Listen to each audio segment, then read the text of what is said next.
Welcome to another episode of the Group Parlay podcast. As always, Nick Strom, Kevin Asoyan, Andy Simo. I blew yesterday. It was just a terrible pick. It was dead within 10 minutes of the game. So pretty much gave me nothing to watch the rest of the day. Good hits by you guys. Kudos to Kevin off the schneid finally.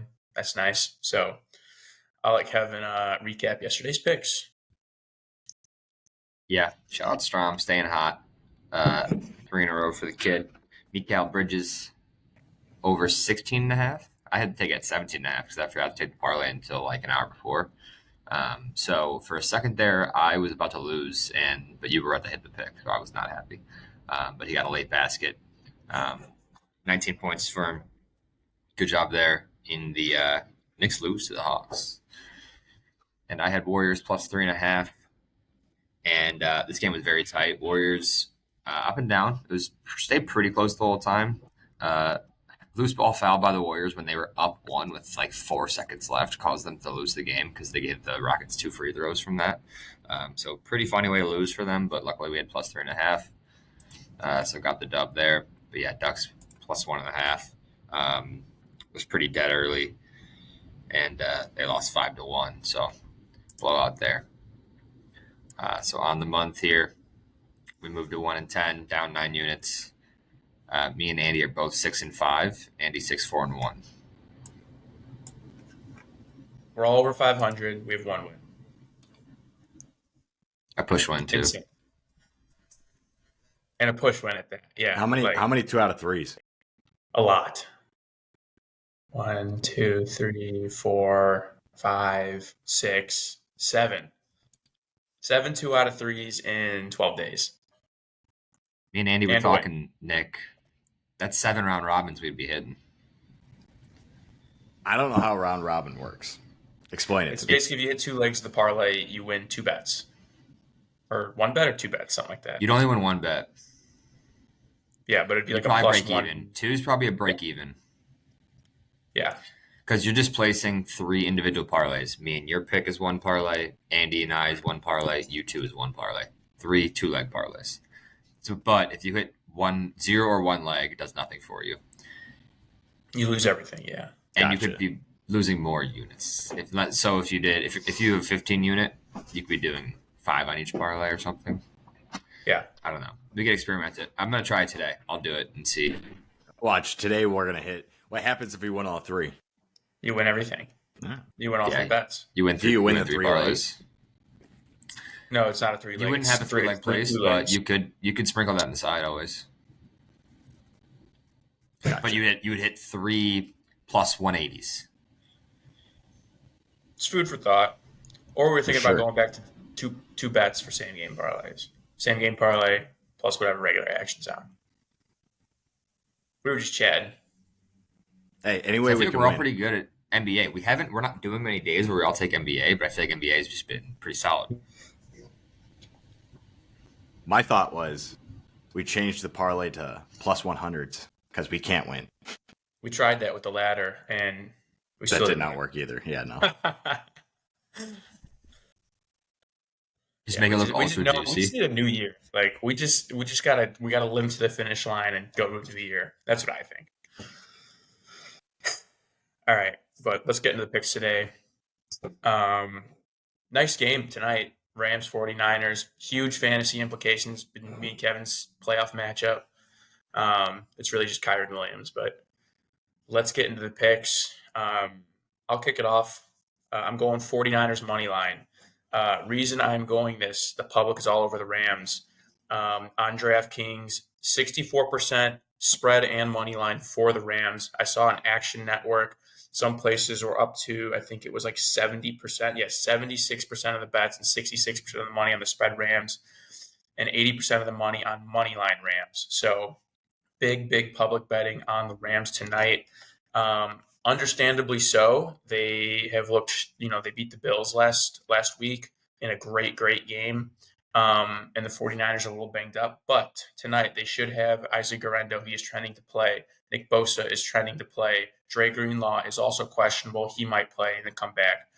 The only one that's really out for sure is Trent Williams in terms of impact players.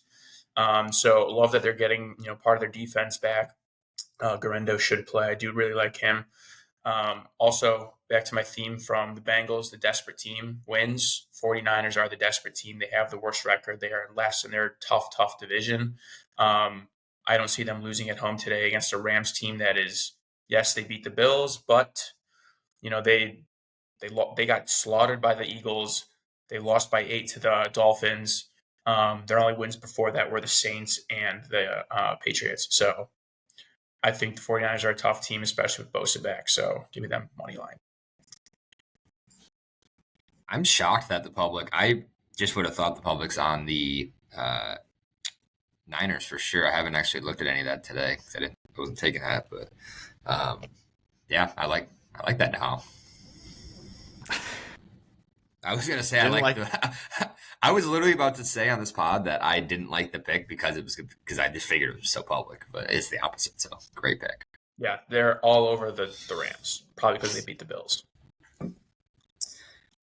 Yeah, I don't understand how the Niners have such a bad record. Their stats are all good.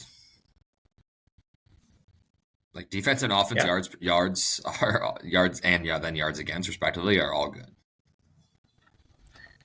But yeah, I don't get it either, but here we are. So why don't you go next, Kev?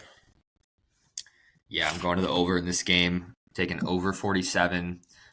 We obviously just saw these teams both coming off red-hot offensive performances, which kind of leads me to that. Rams have been good since they got Buka back. They put up 44 points against a pretty respectable Bills defense. And we saw their defense be pretty fraud, giving up 42 in that game. So that was an 86-point game last week, which I think was like some kind of record. Then you look at the Niners against the Bears, who they're kind of dead, but somewhat respectable defense a little bit, at least middle of the pack defense. Put up 38 points. So both these teams are just red hot right now. Like you said, Nick Bosa, we'll see if he plays. It would be good for the over if he doesn't, but Rams also have a corner out. Forgot his name. Offensively, Rams are 7th in passing yards, 254 a game. The Niners, like I said, do have a good defense. They somehow give up a lot of points. 21st in points against, even though their yards against are not bad. Rams defense, though, is not very good. 27th total yards against, 25th ranked in passing yards against, 28th in rushing yards against, 24th in points against. So this Rams defense is really not that good. And the Niners offense ranks 4th in total yards. Top 10 in basically every other category that I just listed. So I think the Niners, I like the Niners now that I'm kind of going through this, and I like the over. Give me 86 points again. Niners are a more balanced team. They got the offense, the defense. They can run the ball. They can pass. Yep. But I need Kyren Williams to have 2 scores. So keep that. I will be betting Kyren Williams props. All right, Strav. Take us home. Yeah, I hate my pick. I just started looking. Love your pick. I looked at it. I almost went with it. I started looking through stats, and I absolutely hate my pick. I'm going Cooper Kupp, 60-plus receiving yards. He's gone over this number in 5 of his last 6 games. Over that span, he's averaging over 9 targets a game. So he's getting a huge target share. A lot of mouths to feed there with Puka Nacua and Cooper Kupp. But this 49ers defense, as we just discussed, very good, and they're very good against opposing wide receivers. If the Rams are going to keep it close, they're going to pass the ball. So that's all I got. I hate it. I don't like it. I like it a lot. I almost took this. The only reason I didn't take this is because all Stafford does when Nacua plays is just spams Nacua. Like, he just throws to him every freaking play. Well, I was looking at the stats. So the last couple games outside of the Bears game, right? The Bills defense, or the 49ers defense hasn't been that good. They gave up a lot of points.